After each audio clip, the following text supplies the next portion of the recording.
फिर चलने लगते हैं।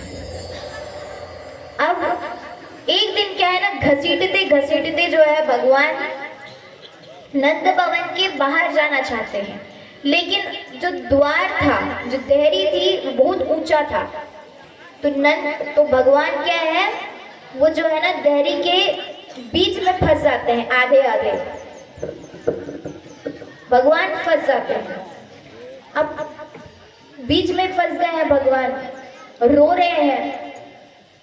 अब वहां से नारद जी ना गुजरते रहते हैं। नारद जी देखते हैं कि ये तो प्रभु, ऐसी दशा को देख करके नारद जी बोलते हैं, लटकन भगवान की।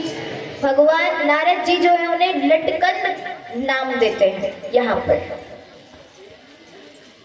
और कृष्ण जो है 1.5 वर्ष के हो जाते हैं। कृपया करके आप कथा पे ध्यान दें, माताएं इधर उधर ना देखें। अब कृष्ण जो है वो 1.5 वर्ष के हो जाते हैं। अब कृष्ण क्या करते हैं, अक्सर जैसे कि कभी कभी क्या है, वो अपने बाबा की तलवार पकड़ लेते हैं। कभी कभी जब बाबा जाते रहते हैं ना, तो उनके जूते को सर पर रख करके वो घूमते रहते हैं। एक से एक बढ़ करके लीलाएं कर रहे हैं भगवान श्री कृष्ण। अब यहाँ पर सुखदेव जी महाराज कहते हैं कि राजन, एक दिन ना भगवान माटी खा लेते हैं, मिट्टी खा लेते हैं। और मिट्टी भगवान खाते हैं ना, तो बलदाऊ भैया जा करके यशोदा मैया को बता देते हैं, मैया तुम्हारे लाला ने माटी खाया। अब जैसे ही यशोदा मैया ये सुनती है, दौड़ते आती है, कहती है, क्यों रे कनवा, माटी खाई तूने? भगवान जो है मुझसे से हंस देते हैं, नहीं मैया मैंने माटी नहीं खाई, ये झूठ बोल रहे हैं। अगर आपको विश्वास नहीं है तो पश्यति में मुखम, मेरे मुख में देख लो। विश्वास नहीं है तो कहाँ इनकी बातों में विश्वास करते हो? आपका लल्ला इतना प्यारा आपसे झूठ बोलेगा क्या? यशोदा मैया उनके जैसे ही मुख को देखती है, यशोदा मैया को संपूर्ण कोटि कोटि ब्रह्मांड के दर्शन होते हैं। बोलिए भक्तवत्सल भगवान की। कोटि कोटि ब्रह्मांड के दर्शन होते हैं। और जैसे ही देखती है यशोदा मैया, उनके सर चकरा जाते हैं। अरे ये मैंने क्या देख लिया, मेरे लल्ला को किसने अला बला कर दी है? मैया डर जाती है।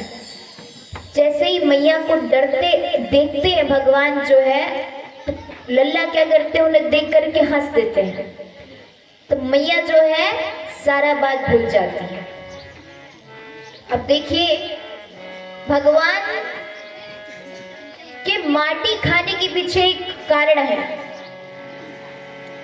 और ये कारण है कि जब भगवान ने वराह अवतार धारण किया था, तो वो जब पृथ्वी का उद्धार कर रहे थे, तो उस समय जब वो पृथ्वी का उद्धार किए, तो पृथ्वी माता भगवान के पास जाकर के बोली कि प्रभु मैं आपकी कैसे सेवा करूं, मेरे पास केवल माटी ही है। भगवान ने कहा तुम चिंता ना करो, मैं जब द्वापर में कृष्ण रूप का अवतार लूंगा, मैं जब कृष्ण रूप में अवतार लूंगा, तो तुम्हारे लगाए गए भोग माटी को मैं ग्रहण करूंगा। ये कामना की पूर्ति करने के लिए भगवान ने मृदा भक्षण लीला की।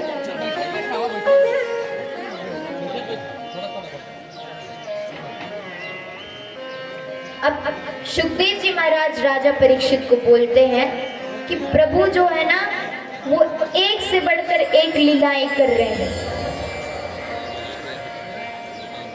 अब एक दिन माता यशोदा रसोई में भोजन तैयार कर रही थी। लल्ला आते हैं, अपने पिछोरी में कुछ रखे हुए रहते हैं, वो अपने पीछे। लल्ला आते हैं, मैया यशोदा को कहते, मैया मैंने तेरे लिए खिलौना लाया है। मैया यशोदा कहती, अच्छा मेरे लल्ला ने मेरे लिए खिलौना लाया है, जरा दिखाओ तो। अब ऐसा मैया कहती है, और लल्ला जो है 2 कुत्ते के पिल्लों को उनके हाथ में दे करके भाग जाते हैं। मैया यशोदा कुत्ते के पिल्ले जैसे ही उनके हाथ में आते सब फेंका, जो लल्ला के पीछे दौड़ी, दुष्ट रुक, तूने मेरे रसोई को गंदा कर दिया, अपवित्र कर दिया, अभी अभी मैंने रसोई को साफ किया है, तूने अपवित्र कर दिया, दुष्ट कहीं का, रुक तू। और ऐसे करते करते मैया जो है उन्हें दौड़ा रही है। वैसे ही एक दिन नंद भवन में नंद बाबा जी पूजा घर में पूजन कर रहे थे। तो शालिग्राम जानते हैं आप? नहीं जानते? जानते हैं शालिग्राम? तो वहां पर नंद बाबा जो है शालिग्राम को पंचामृत से नहला रहे थे।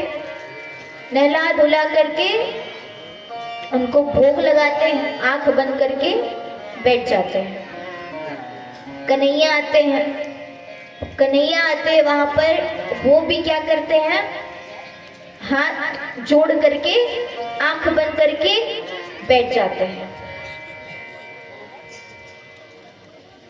नंद बाबा देखते हैं कि सोचते हैं कन्हैया को देखकर,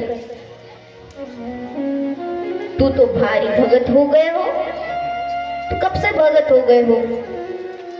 नंद बाबा जी कहते हैं, आंख खुलता है तो देखते हैं शालिग्राम गायब है। फिर नंद बाबा इधर उधर ढूंढते हैं, तो कहां से मिलेगा, वो तो कृष्ण के मुख के अंदर में था, शालिग्राम को उसने खा करके रखा था, ऐसे मुंह फुला करके बैठे थे। अब नंद बाबा देखते हैं, कुछ नोटिस करते हैं ये चीज, इसका मुंह कैसे फुला हुआ है। फिर नंद बाबा जो है एक ऐसे धीरे से मुक्का मारते हैं ना, तो शालिग्राम निकल करके बाहर आ जाता है। नंद बाबा कन्हैया का हाथ पकड़ कर लेके जाते हैं यशोदा मैया के पास। यशोदा मैया पर नाराज होते हैं, कहते अरे ये उद्यमी को तू संभाल करके रखे कर,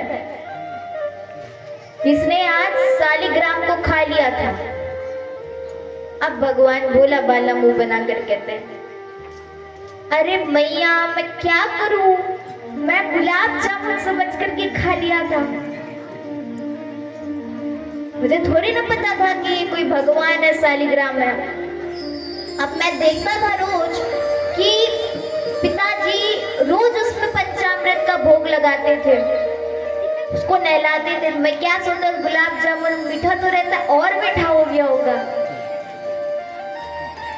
इसीलिए मैंने खा लिया।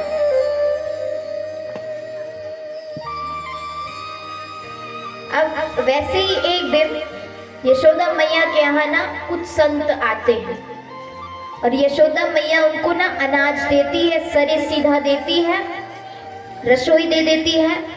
संत जो है स्नान करके भोजन बनाते हैं, भगवान को भोग लगाकर कहते हैं कि आइए प्रभु भोजन ग्रहण करिए।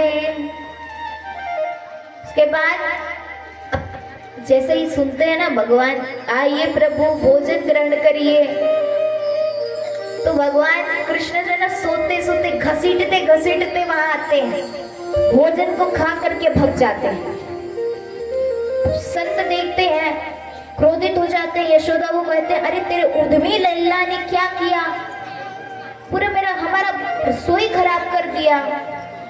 अब फिर से संत जो है, संत को यशोदा में क्षमा मांगती है, फिर से संत जो है रसोई बनाते हैं।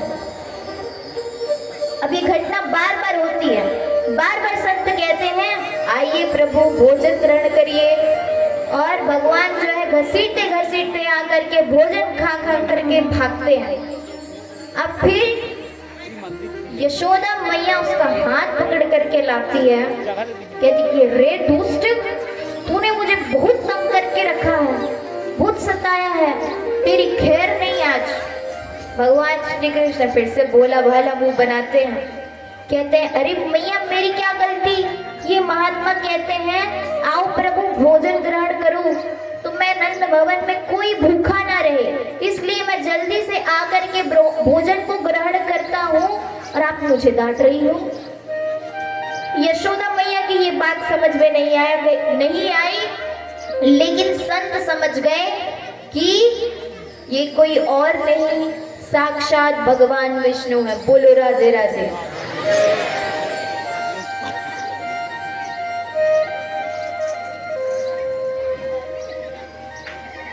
अब यहाँ पर सुखदेव जी राजा परीक्षित को बताते हैं यमला अर्जुन उद्धार किस प्रकार हुआ। यमला अर्जुन उद्धार की कथा सुनाते हैं।